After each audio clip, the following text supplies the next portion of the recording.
meeting of the Hadley Public Schools. Do I have a motion to call this meeting to order? So moved.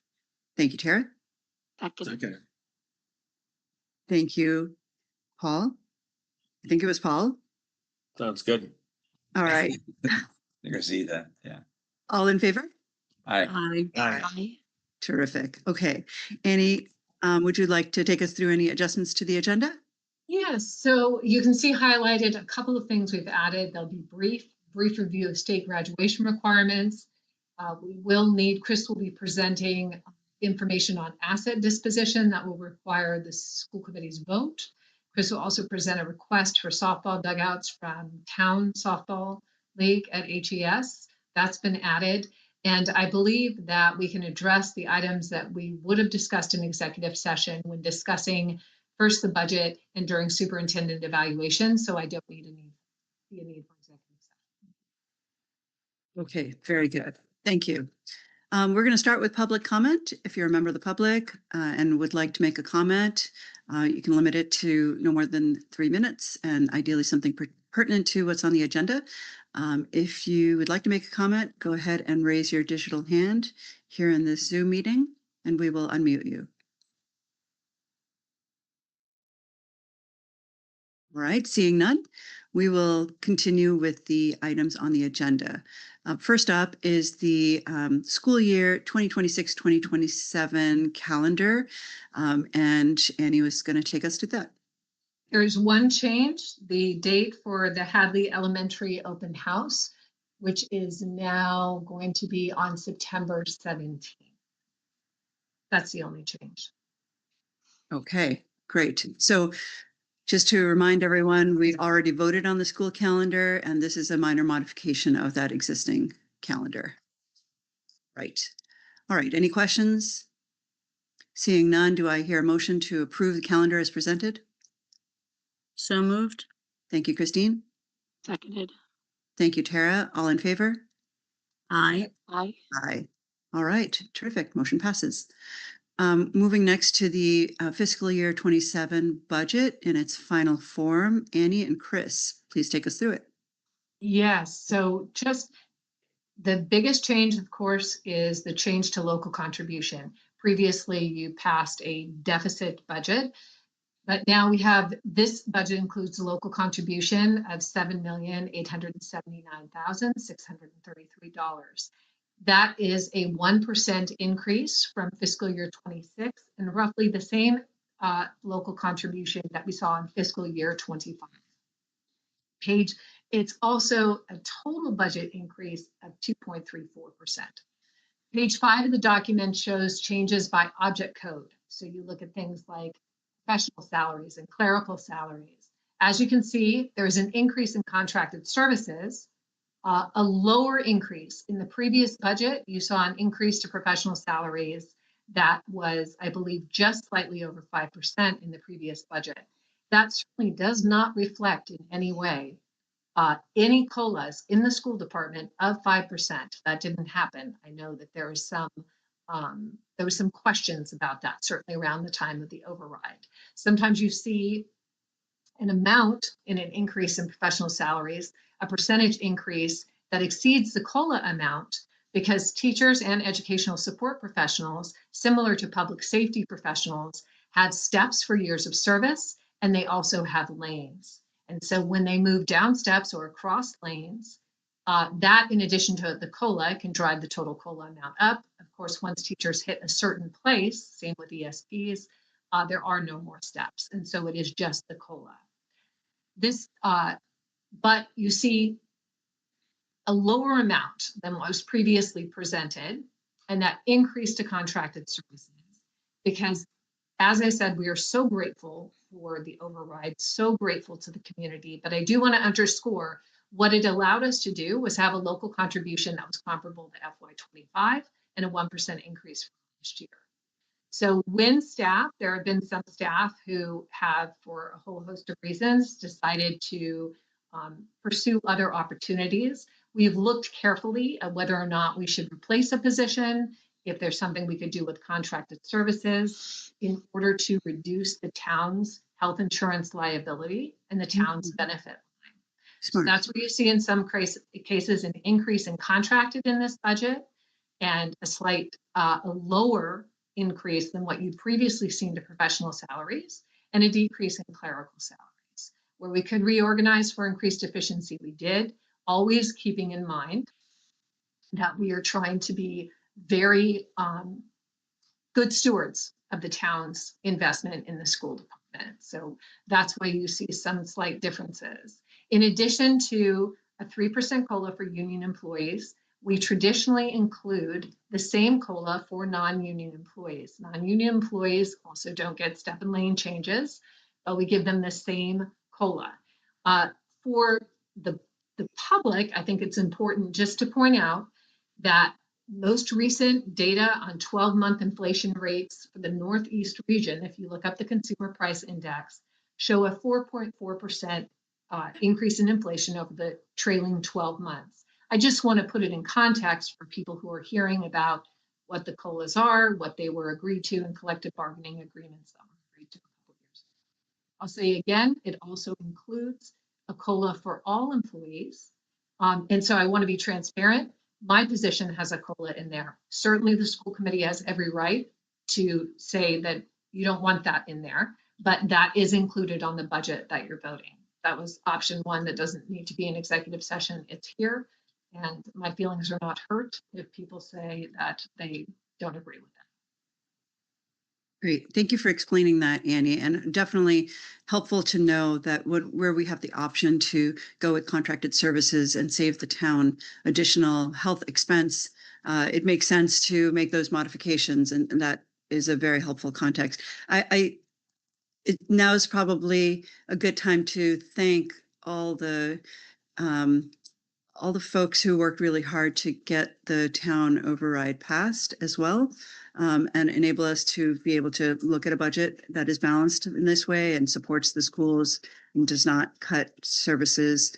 I think it's really important that we stay connected as a school community, as a greater school community, looking at the town's finances year to year. You know, we're going to need to pay careful attention to how things proceed. And so it makes a lot of sense for us all to be vigilant and working together to ensure year after year that we're able to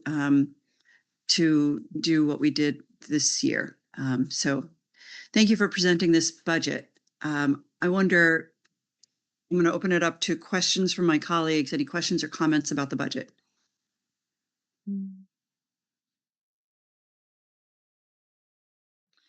don't have any questions. Okay, thank you, Tara. All right, seeing none, do I hear a motion to approve the budget as presented? So moved. Thank you, Ethan. Thank you, Tara. All in favor? Aye.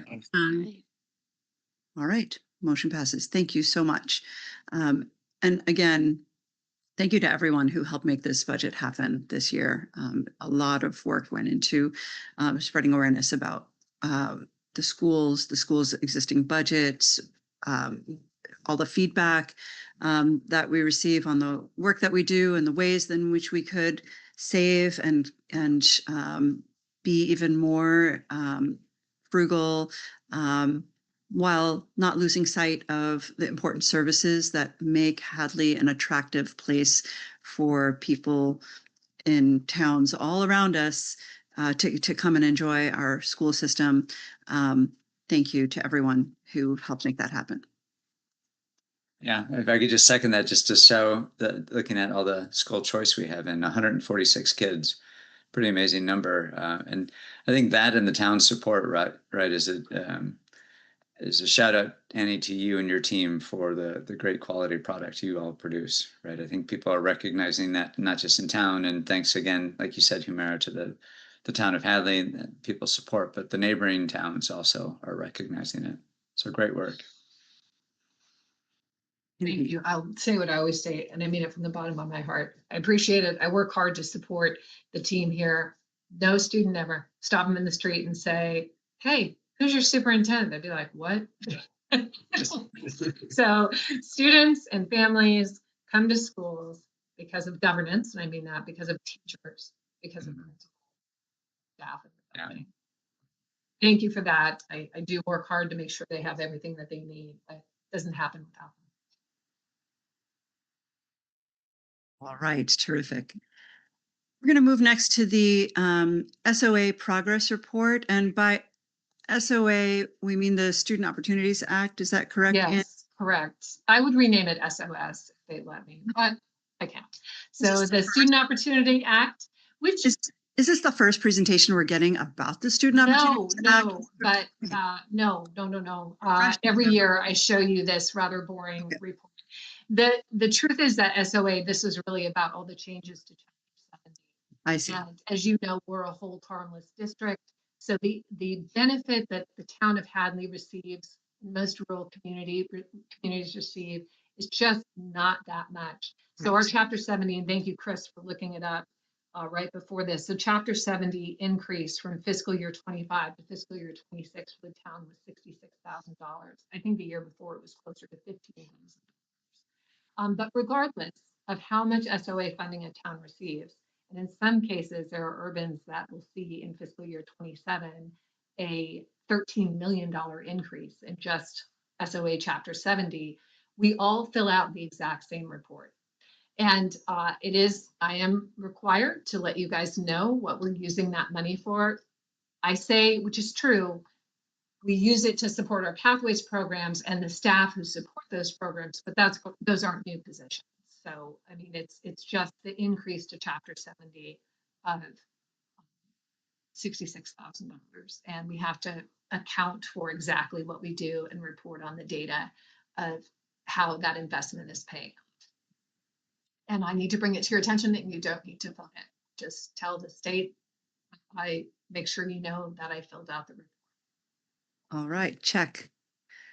Thank you so much. Any questions for Annie on this document?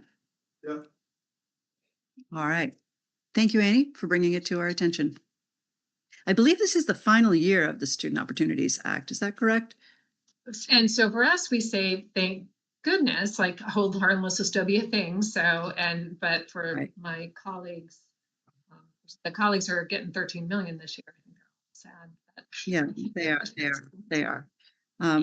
But a lot of people, there's this big debate, and actually the governor has created a commission to look at Chapter 70 funding and all the harmless and all the towns that get the minimum amount of aid because we can barely, meet those numbers. So there's a wide agreement now, thankfully, that we should be cracking open that Chapter 70 formula and understanding how it derives the numbers so that it is more equitable and that as many of us aren't in hold harmless as we are. And it's oftentimes said to me in the same breath as we want to see we want the Student Opportunities Act, which was the seminal big push. We want to see that play out till the end. And so there's a year left, and hopefully the timing of that is just right, and we're able to actually address some of the challenges that rural communities and others that are perpetually in hold harmless have on the funding side. Agreed. All right, moving next to superintendent evaluation. Annie, thank you for pulling this document together for us and taking us through it. Sure. Just a reminder, everybody here, this is old hat, right? But the law requires every year that you evaluate me, that you come to consensus on a rating. There are 4 ratings: exemplary, proficient, needs improvement, and unsatisfactory. There are 4 ratings. There are 4 standards: instructional leadership, management and operations, family and community engagement, and professional culture. You need to come to consensus for a rating on each one of the standards and then an overall rating. And those data, just like for every teacher, then are uploaded to the Department of Elementary and Secondary Education. The law requires that superintendent evaluations are conducted publicly. All of our evaluation data gets uploaded. The superintendent has to have a public evaluation. Obviously, our other staff do not have that experience. I did what I've done every year. So you approve at the beginning of the year the district strategy document with the priorities for the year. So these are the priorities that were approved in October. And then I provided an update on where we stand, if that's been met or exceeded, or if we're still working on it. So as you can see, certainly with our pathways, we've exceeded. My goal was to increase over last year by 3%. We exceeded that. So we had 57% in school year 25 enrolled in Pathways programs. Now 65% of our high school students are enrolled. We now expect, I looked at my own data. This is, the state will not publish this because they have to look at all, the state sees every course that high school students take, their grades, not because we want to send these things off, it's a requirement. They pull this out of the system. So they see how many students, what percentage of students successfully completed advanced coursework. But when I went through, I'm pretty sure that 93% of our 11th and 12th graders will have successfully completed advanced coursework this year. We have secured funding for Pathways programs. We've expanded internship opportunities. We've implemented Project Lead the Way in the high school for the biomedical program and the engineering program this year. And we did receive a grant to expand Project Lead the Way to the middle school. And we have those courses beginning next year. We have made some progress on securing funding for professional development for Computer Science Engage. I have that listed there. We did expand service learning opportunities to include Hadley Elementary School, and we collaborated with other districts in the region on world language professional development and curriculum development. We continue to implement our multi-tiered systems of support. I will say when we go to grant meetings, our district really is held up as a shining star, and this is a tribute to the excellent work of the principals, to Michelle Witowitz and all the teachers who participate in data team meetings 3 times a year and really try to identify students who might be at risk for not meeting grade level benchmarks, and then coming up with plans to help them improve. And we do implement multi-tiered systems of support K through 12, which is really unusual in most districts. Stop after elementary, in math, in literacy, and in social, emotional, behavioral health. And also this year, we developed a multi-tiered system of support for attendance. And we're really rather proud of that. And I'll be talking more about that in October for next year's strategy. In management and operations, as you can see, we had a great year with grants. We've gone from, in fiscal year 24, having about $650,000 in grants to this past year, having $1.6 million in grant awards. And this is a team effort. Chris has done a remarkable job managing these grants. It is so much work.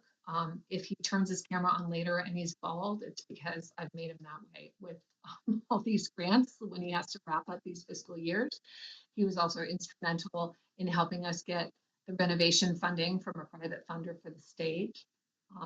Not in this number, but for next year, our tech director did a great job of getting us roughly $50,000 to improve our cybersecurity. So that's already starting in FY27. So thank you, Mr. Bigda, for that. Great job. So we did well with management and operations. We did really well this year also with improving our emergency operations procedures. So as you know, and those I don't link directly because that just wouldn't be wise. But when I can even share these with colleagues, I do. So we have templates for everything. Which you can think of it happening. We have, this is what you do. This is how you email people. These are the steps that you take. We really updated all of those this year. And as you know, thank you to the town. We were successful at annual town meeting for getting additional funding for safety and security upgrades. So engaging with the community, that capital project, a former Hopkins alum gave us roughly $400,000 to help with the stage project.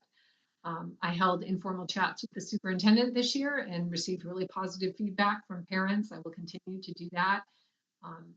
And ask the superintendent anything, which is always fun. What parents want to talk about really is always fun. I'm always surprised. Early college information sessions, held plenty of those this year.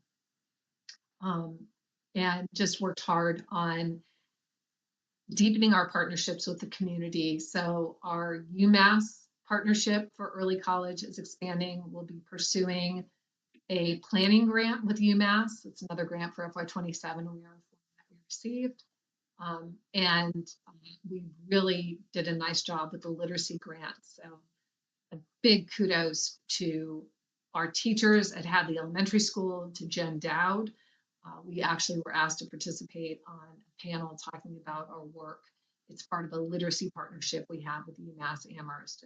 It's just there. We continue with professional culture. I think we've done some wonderful things. Obviously, multi-tiered systems of support and positive behavioral interventions and supports continue to be really strong, and that's because teachers actively participate in these teams. We're grateful for that. We do regularly survey the staff about a variety of things, decisions, the professional development, and certainly, as you know, we did a lot of work with the generative AI competency framework and getting that off the ground. And that'll be good news when we look at the state graduation requirements, because I didn't see it coming, but they've added, or we'll be adding that. A summary on grants, I give that to you every year. And then the summary of last year's performance ratings, or actually the past several years. So last year in descending order. And I'm certainly happy to answer questions. Thank you, Annie. It's not a surprise to me because you've been an excellent superintendent year after year. But I'm really just taken by just how much you were able to accomplish this last year. And this was a tricky year for so many reasons. I want to thank you for this extraordinary report card, which I wholeheartedly concur with in terms of meeting and exceeding your objectives. I am taken by so many different aspects. The academic, our central mission of educating students, we are hitting it out of the park in terms of students who are pursuing advanced coursework, in terms of students who are pursuing innovation pathways. These are defining experiences for students. And having just had a child graduate who participated in both, I can tell you that it was really important to setting them up for career success. And I'm so happy to see that we're doing that for a large majority, not just the few who will take AP classes and are really leaning into that hard work, but a variety of offerings. And thank you so much for expanding the pipeline for lots of students to pursue the things that matter most to them. And I, on the management and operations side, I just want to call out the immense amount of work that you did in educating the public around our budget and our operations and why we expend dollars where we do and how we do things. And just every question asked, you would either have an answer or commit to getting an answer and follow through on that. And you put in above and beyond amount of hours and time to making that happen. And we wouldn't have had a successful override passed without your hard work, Chris's hard work, the whole team behind you. But that was huge.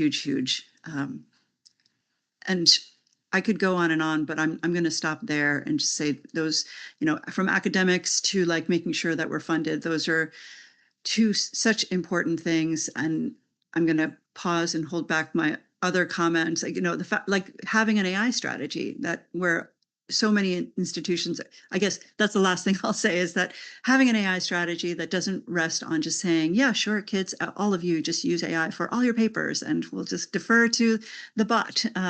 But having something that was thoughtfully designed with educators and students and really acknowledges that AI is something that our students are going to have to grapple with, use in their careers, call out when it's wrong, build models that support their work in the future. I'm just so impressed that our small school, is able to say that we have a thoughtfully designed policy. I'm gonna pause there and ask my colleagues to chime in on other questions and comments they have. I see Christine has her hand raised. Well, I'd like to know when you sleep, because I'm just amazed at all that you do. And, you mentioned how you don't get the recognition that you deserve. And the only reason that our teachers are as successful as they are and our administrators are as successful as they are is because they have you to support them. It takes all of that for us to be as successful as we are. And I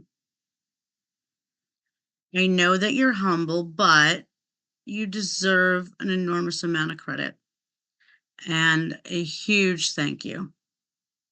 And as somebody who worked for you, I can attest to how incredible it is to have the support that you are able to give. Professionally, personally, and that it means a lot to everyone. So thank you. Thank you, Christine. Anyone else? I don't have anything else novel to add. I feel like you both have said it all, and I just I guess just to say it in a different way, Annie, you're always looking for the next thing. You never finish a project and go, my job is done. You're always looking above the horizon for the next thing that's coming. You're always one step ahead, and I appreciate your forward thinking, and your ability to kind of navigate that and figure out where the district needs to go to make sure that we always remain competitive and relevant. So thank you. Thank you, Tara. Well, I'll jump on the back of what everyone else has said. I'm absolutely appreciative of the work you do, and I think especially this year it would have been easy to look at a couple of these things and say, you know what, I'm gonna press pause on these because I got override stuff, I got budget crunch, insurance is going through the roof, like all of these things that could feel overwhelming in any other situation. It would have been real easy to just say, you know what, I don't have to work on this one thing over here. I can push that to next year. And you seemingly kept it moving, and at least met everything, and in most situations exceeded the expectations. And so we're just really, really appreciative of the work you do year in and year out. Thank you, Ethan. Paul? Yeah, not much to top onto that. I think everybody said it very well. Very lucky to have you, Annie. I guess two questions. One is, what keeps you motivated? If you look back at our reviews of you, and I think they're all accurate, you've been exemplary for a long time. It's a high level of performance sustained for a long time. That's really hard to do. So what keeps you motivated? And then where do you think we can improve?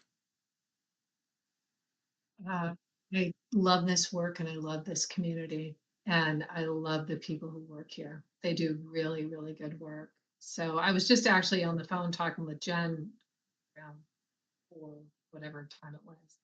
And we were talking about this, like what motivates us, right? And I had said about her and every single leader in this district, I could say this about, I just happened to have a conversation with her just a moment ago. And I said, it's so clear to me, sure, everybody wants to be fairly and competitively compensated. But I know, for example, for Jen, what motivates her is making Hadley Elementary Hadley Wonderland, like just the warmest, sweetest space on earth. And she does it. That she's highly motivated.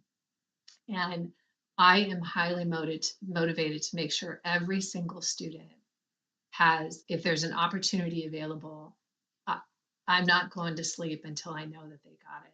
And when I looked, and I hope I'm right, and I have a lot of faith in our seniors, they crossed the finish line well. When I looked at the senior class, and I looked to do the advanced coursework analysis by hand, and I looked at their courses in junior, senior year, that's what's counted, advanced coursework in junior, senior year. And I saw that every single one of them had successfully completed at least one advanced course. I was like, that's what I'm talking about.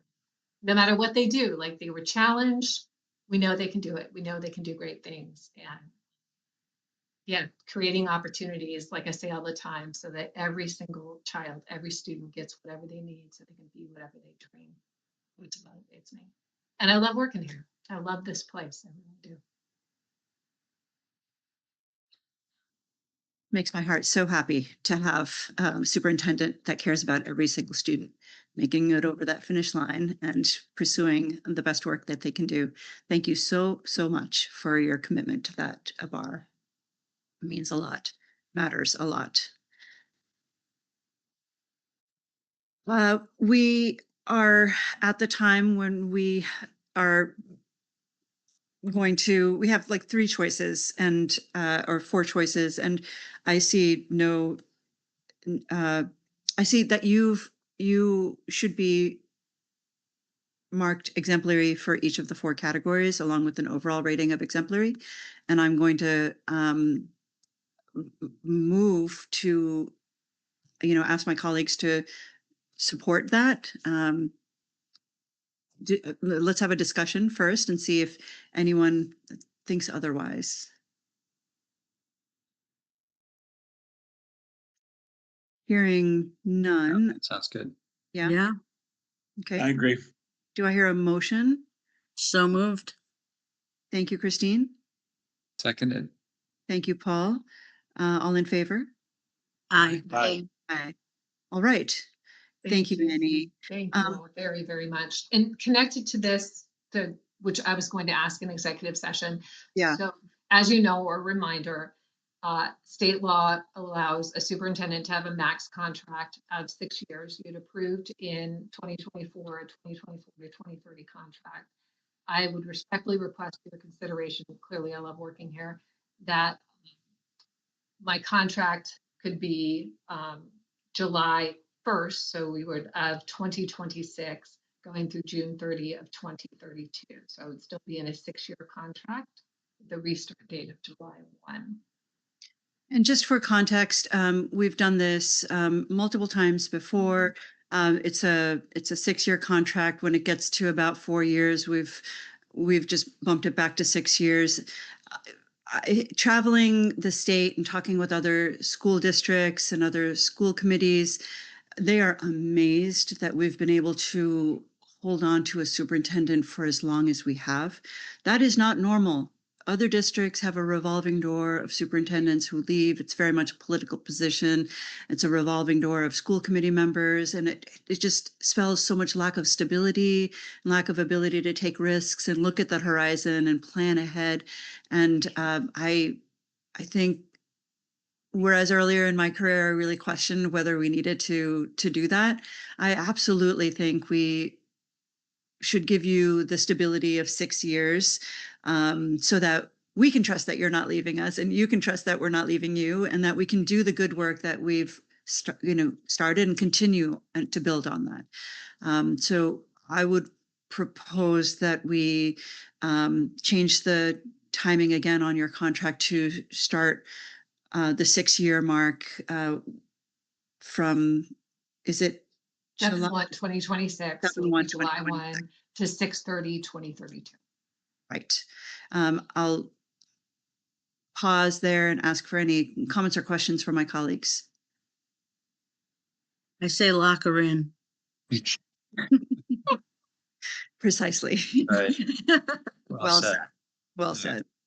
Remind me though, when do we negotiate compensation? Is that on an annual You basis? just did the 3% increase. Now, and I appreciate you asking that question, Paul, and you always do.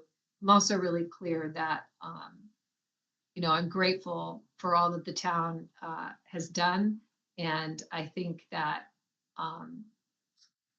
I think that this year, the COLA is what makes sense for everybody, and we've talked about that here. And yeah. Thank you for bringing that up. So, and that I believe is something that we vote on. So I'm gonna suggest that there be a motion to approve a 3% COLA for Annie, as well as extending her contract so that it is at 6 years starting July 1st, 2026. So moved. Thank you, Christine. Seconded. Thank you, Ethan. All in favor? Aye. I, Motion Thank passes. you very much. I really appreciate that. Thank you. I realized that we skipped over the very exciting topic of state graduation recommendations. Good. This will be very quick. But Okay. here's the good news, if people in town want to take a look at it. The good news is in this 125-page document that we will not be looking at, but I'm skipping ahead to page 9 of it, if people are looking at it.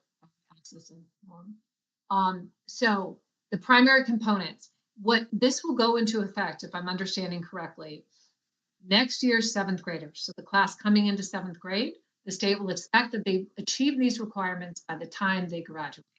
So next year's 7th graders will be expected to achieve these requirements. You can imagine there's still some debate going on because not all districts have these things in place. Our students do complete Mass Core already. Typically, 100% of our students complete Mass Core. Occasionally a student in life skill, or I shouldn't say occasionally, which is not a large segment of the population. Sometimes students who are in a substantially separate life skills program will not complete Mass Core. They have a different curriculum, which would decrease our 100%. Also, when students transfer in from other districts, what is far more common, which we don't do, for example, many districts, students who are second language learners have separate classes entirely. So they have a separate, they're not educated in the same, they're not taking the same courses as their peers.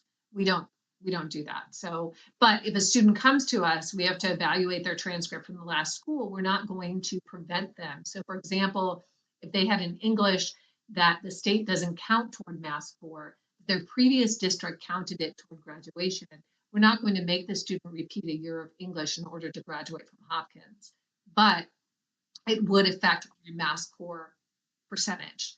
Typically, if a student is with us and they complete our requirements, our diploma is already Mass Core aligned.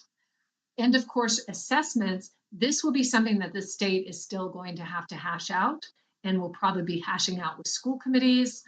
As you can imagine, there's a lot of discussion about this. And I'll be honest, I'm not exactly sure how this will get worked out. I think that there will be tremendous pushback from families. I'm not endorsing that they should, but I think many people, when they voted for an end to MCAS as a graduation requirement, were trying to say an end to tests like this. So I'm not sure where this will land. We stand ready to do what's needed, but I'm not sure where that will land. My CAP will be a part of graduation requirements. As you know, we have fully implemented my CAP and get continued funding year after year. As a matter of fact, this year, April was invited to 2 or 3 presentations. So she's now like a state presenting all the time about my CAP, and people really look to Hopkins as an example. Culminating experiences such as Capstone. We have 2 teachers who will be trained in Project Lead the Way Capstone this year. And so that will be integrated into most of our Project Lead the Way courses. And we will run a Project Lead the Way Capstone course and an advanced placement capstone course. So this is already something that we're doing. It won't be a heavy lift for us. Financial literacy. As you folks know, you did a great job of this. You approved this as a graduation requirement years ago. We were probably the first. 2008 at the crash. 2008. I was here, so it had to be You were after here. 14. Oh, 8 years ago, maybe you're saying. But it had to be after 14 because I was here when certain. Yeah.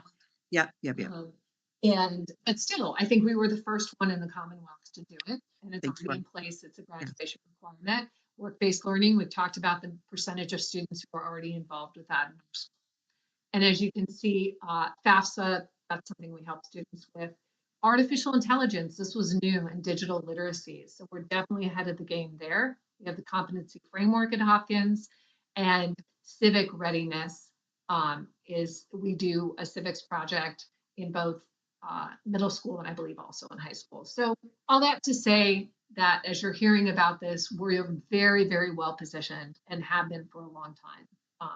The only thing we'll have to work out are the end of course assessments. I'll be interested to see when those actually get sorted.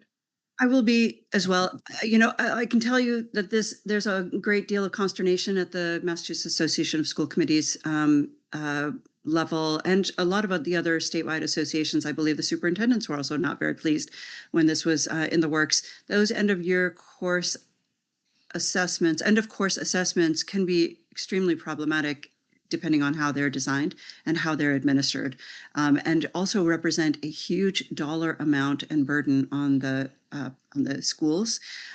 So we have to be diligent about what we're being asked to do, and I think it's really important. We as a school committee wrote a letter about our feelings about MCAS and using that as a graduation standard.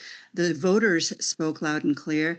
I want to be sure that we're not inadvertently administering any kind of end of course assessments, even as a test in support of this, Annie, until we have a chance to talk about it as a school committee. I know they like to do lots of pilot things. I want to be very careful about what we're involved in, because I do not want to be perceived as going down this road in an ill thought of manner. So please be sure to bring any proposals, action in that arena to our attention before we're engaging in that. I will. That's a good point. They could try to do pilots. I will say, because the end of course assessment is something the state is going to design. This is probably a ways off. They're going to have to design that every single school would do. Design and administer one and course. And I know get back Ethan, to he's us in the with- same, he's in the same boat, right? He does the Right. same thing for a living. It's crazy. Yeah, and we do not want to be getting back into the situation where we're teaching to a test again. So thank you for being vigilant and keeping us closely abreast of what they're trying to do in that regard before we go down that path. Okay. Vacation carryover. It's the next thing, if that's okay. The vacation carryover request, and as you can imagine this year, particularly with the override, members of the admin team have not used all their vacation, although they have all submitted a plan. The vast majority have submitted a plan and can pretty much get this done over the summer. And just like at the beginning of the fall, they have plans for using their unused FY25 vacations. For example, if they have 6 days or they have vacation they haven't used, that they would use it during the summer. And I would like to ask the school committee to approve the admin team carrying over that vacation to be used according to their plans, which, as I said, is pretty much every plan I have at this a little bit at the beginning of the fall. I trust that you will be able to manage people's vacation times in order to, make sure that we have adequate coverage and that everyone is supported in their roles. Any questions or concerns from others about this? No. No. Okay. Seeing none, do I hear a motion to approve the vacation carryover request as presented? So moved. Seconded. Thank you, Paul and Tara. All in favor? Aye. Yep. Aye. Aye. All right, motion passes. Thank you. Superintendent updates. Annie, are there any highlights you'd like to? Yeah, just one. I mean, there's so much in there, as you know. I mean, great things happening with asparagus. It's like Mhm. asparagus Lollapalooza. So many articles, so much talk the talk. Our students were on Talk the Talk, that podcast, and I loved it. I don't know if I have all the links here. Please listen to the students. I mean, they were so adorable. One of them, when pressed on, well, what do you like about asparagus, said, I don't know, I've never really tried it. I just love kids, but they were fantastic. Ms. Desjardins had them so well prepared. And of course, I've also linked Ms. Desjardins and Ms. Tudrin were on Talk the Talk talking about the project. So that plenty on there, plenty of good things. But I did want to, just because we were talking about advanced coursework, a note, I have several notes from parents that I received and it's not all of them, it's just a few of them. One parent wrote about biology teacher Nicholas Dowd, about his child, the parent's child. Mount Holyoke has accepted and given my child full credit for AP biology. They require a 4 as opposed to many schools that accept a 3. You prepared her well for a school that has high standards. Mm. And so many like that. So obviously the names are taken out to protect private information, but plenty in there to read. We love these notes. So thank you, parents who take the time to send how you feel to parents, principals, and our superintendent. And I encourage you to continue to do that. It really helps us have that feedback loop. So really appreciate your thoughtfulness in doing that. All right, we're going to move next to, I believe, the business manager's report. Chris, are you there? And do you have hair? I have hair. It's a wig. But you know, it's really not a wig because now people are watching this. It's really not a wig. Can't believe it. All right, go. So I have a few things for you tonight. The first is the revolving accounts report. Not a lot of change unless we're missing deposits posted on the town side yet. So if you look at the lunch account, it's showing a pretty depressing minus $69,000 balance. But I did look up the revenues coming in, and it was over 130,000 that will be posted shortly. It just they haven't been posted yet on the town side. So rather than a $69,000 decrease, we're looking at about a $60,000 balance. So that's much better. And the same with Hadley Kids. It's missing the month of May deposits. They haven't been posted yet. So once they do, that balance will move up. But I just wanted to make sure you were aware of that, because looking at those two lines, it's kind of tough to look at. But they'll move up quickly. Any questions on the revolvings at all? Nope. Okay, then we can move on to the expense report from the general fund. Again, you know, I mentioned some of the items last meeting, like the increase in the heating, maintenance costs, et cetera. But we're looking at about $1 million left in the budget right now. Excuse me. We will use all of that and then some. We will probably use about $1.3 million, I would say, which works out well because we still haven't made all our transfer of expenses to school choice. So we will move whatever is needed at that point in time to the school choice account and bring us back up to zero. So we just finished the big payroll at exactly 4 o'clock this afternoon, where you know, everybody that's on salary for school employees get 5 paychecks in this pay period. So that's kind of a sigh of relief to get that out of our way. But we're looking good as far as the general fund's concerned. I don't know if anyone has any questions on that. No questions on that? Okay, and then the last report I have is the grant report. This will look a little different than it did in prior months, only because as the year winds down, we will be using up more and more of the grants. There's considerably less remaining in these grants than there was when I reported a month ago. Some of them, like the circuit breaker, we can carry over. The 127 grant we can carry over as well, and those are the large balances. The 240 grant, that $21,000 remaining is all proportionate share, so it's actually earmarked for the Hartsburg School. They're always about a year behind in the use of these funds. They have 2 years to use them, and they haven't touched the FY26 funds yet, but they will next year. So those will just carry over and then be used up.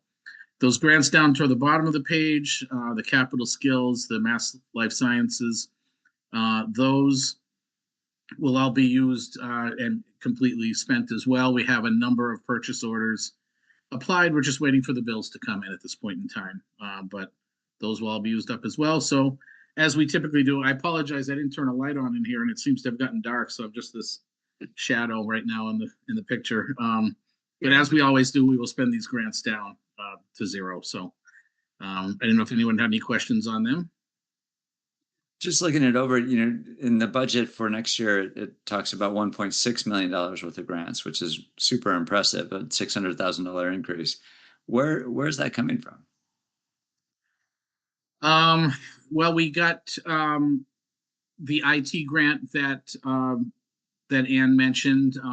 That's our IT director got that one. There's just, most of these grants we will apply for year after year. Okay. Some of them are gone, like the 117. We won't see that one again. But I saw today, I got a number of emails for applications that were submitted for grants. Ann handles the grant submissions. So I saw a few of those through. Misunderstood the question, Chris. I'm sorry. So Paul, are you saying in the fiscal year 27 budget, you're seeing $600,000 in grants? Or are you asking the question of that increase? What do we attribute that to primarily? The latter. Where did The that? latter. So Yeah. one big thing too that I pointed out, which Chris has been instrumental in, is of course, notice that there was almost a $400,000 donation for the renovation Okay. of the Oh, that. stage. Yeah. Okay. That was huge. And then we also received increases. And Chris did a lot of work on these last year, an increase this year in early college. And we also received increases in all these grants. We had the 127 grants. So we were Okay. given an initial amount and then they asked us, would you like more money? Which is always a nice thing. Yeah. I don't get asked that much. So well done. Yes. Great. Few people say no when they're asked that question, and we certainly do not. So We will not say, I will not say no. Oh, continued Uh, great, excellent track record here. It's really impressive. we also have some assets that we just need your approval to dispose of. A lot of this is related to the stage project, the cafeteria chairs. We have reached out to the town to see if any town departments could use any. I've reached out to a couple of area businesses to see if they would like some just for their offices.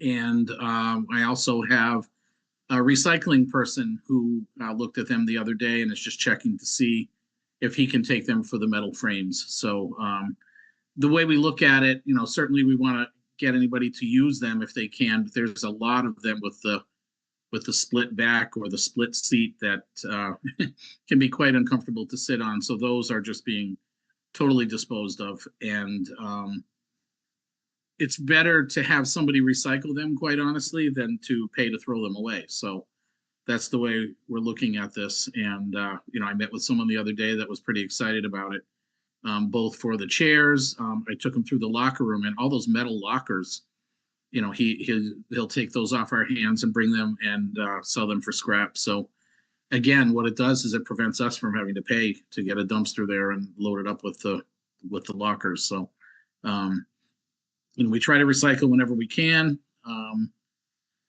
I'm sorry, I'm going back to the asset list. Anything again with the locker rooms, as we clean it out and they begin the demo, there's going to be a lot of old equipment that, for some reason is broken, unusable, and yet somebody thought we should hold on to this. And I'm sure there's a ton of it there. And unfortunately, I can't give you a list right now because I'm not even sure what's in there, but we just want to be able to clean it out if there's absolutely no use for it. We had a teacher reach out. She had some textbooks in her classroom and some scales that, those kind of scales that balance. They have a couple of plates and they balance the weight. And she said, unfortunately, they don't go to zero. So they are absolutely no good. So it's just, basically stuff like that we just need your approval. The same with the stage. We have stuff that's unusable. Anything that's usable, I thought about certainly asking our music teachers or Hadley Media if they, can use any of the old equipment. But we just need your approval to be able to dispose of them. right. Does anyone have any questions or comments about the asset disposition list as presented? No questions about the asset disposition, but Chris, I guess I'll ask it. Are we ready to roll on this locker room project? Yeah, we have our meeting tomorrow, actually, with the contractor at 10:30, and then we'll start rolling after that. Awesome. Good question, Ethan. Thanks. Yeah. Yeah. Good work, Chris. It's going to be a busy summer, but a lot of good things will be happening in the school, so that's good. Let's make sure we take some before and after pictures, huh? Yeah. Please We do. Yes. we actually have a couple of interns from UMass. One that is filling in for accounts payable when Anna is on maternity, and we have another one that is handling the project management of these projects. Nice. So she's an architecture major and a member of the Stage Guild, so she was excited about the stage and about the locker rooms, and she has already been told take before and after pictures because certainly with the stage, the donor would love to see before and afters of them. So she went through the other day and took a bunch of pictures. So Awesome. we will definitely document everything. Terrific. And I'm so glad you said that, Chris, because I also just want the community to hear, and especially, I know that our reps and the finance committee and the select board frequently watch these meetings. So that was a recommendation that came up at a joint select board and finance subcommittee meeting, was to utilize the UMass Amherst internship program. And they gave us the suggestion, we did it. We have 2 firecracker interns. Also, while we have somebody out on parental leave, we have a former Hopkins alum, Jared Vendetti, who is getting his master's at the Eisenberg School here, helping us. Chris and I have convinced him to get his school business official license. So the town suggested that as a way to get talent in the district. And again, while keeping our eyes on not increasing town liabilities. And we did, and Chris has really leveraged that. I mean, the fact, like he said, the person helping us with the stage is, as he said, an architect major and theater minor, was involved in theater too. It's fantastic. 2 things. Number one, excellent suggestion about before and after photos. I might even plant the seed that a time lapse is also an excellent idea to be able to show the progression over time. So if your student has that ability, knows how to set that up, that would be phenomenal to tell the story to our funders. I also want to mention a conversation I had with an alum who's a few years out, who spoke really, really highly of the student opportunities we gave them to pursue their career. And specifically, they were speaking about the fire innovation pathway or the emergency services innovation pathway. We're an early student in that, and it just was game changing for their career. And I think they caught wind that might not be offered this year because or whatever, chief is retiring or what have you. They are stepping up and want to help in filling the void and ensuring that this important program continues. So Annie, if you're interested in that or can connect me to someone that I could just like close the loop there, I think it would be very valuable for our town to continue to nurture the students who want to contribute to the health and safety of our town. Definitely, that's great. And we are offering the public safety pathway next year. We are, but I do want to be connected to whoever that is. And of course, I'm Yes. trying to get Chief to come in and sub. And I'm sorry, I should have said this in the updates. Hadley Elementary did the most delightful thing, and I couldn't post the pictures because I'm not sure, because every single kid was around Chief. So Hadley Elementary, the last fire drill, he had no idea, and every single kid in the school made a card for him. And he came in, he didn't know, and he walked in. I mean, I'm going to say it, Chief isn't like this. He was choked up. And then he was swarmed. Every single kid, 300 kids in that elementary. They said, give them your cards. And they all went around and we had these great pictures of us being mobbed. That's So, awesome. I do with everybody. I'm trying to get him to sub, as we said to him too. So, Chief will still help us out, I know. And I do want to be connected to the student who wants to help us with that path. Wonderful. That's awesome. Me too. That's great. All right, so back to business. It was asset disposition that took us down that path. Do I hear a motion to accept the asset disposition list as presented? So moved. Thank you, Tara. Seconded. You, Ethan. All in favor? Aye. Aye. All right, great. I think we've taken care of all the business. Is that true? We have one more item, the softball dugouts at HES. Right. Okay. Yes, please, tell us. So about yes, there's a group that would like to put in dugouts, certainly 2 of them. They'd really love to do 4. As they told me, it just depends on their fundraising efforts, but it will be about $5,000 for them to put 2 dugouts in. They sent me a quote this afternoon on how much it would cost to do it. I asked them who was going to be doing it. I just have to pull it up on my phone here. So they're going to be pulling the building permits from Window Works will be pulling the permits, and Randall Roberts is the general contractor. He will be building them. So they'll, obviously be going through the building department, but we need a couple of approvals before they can do that. The first is with the school committee and then with the select board to, construct anything on school/town property. Great. Yes. I remember when the dugouts were built for the 4060 field, the majors field, and it was game changing. And as summers get hotter and there's unpredictability of rain, I think it really helps to have our players shielded from a lot of that sun and in a dugout environment. I'm fully in support of the parents who are fundraising to make it happen.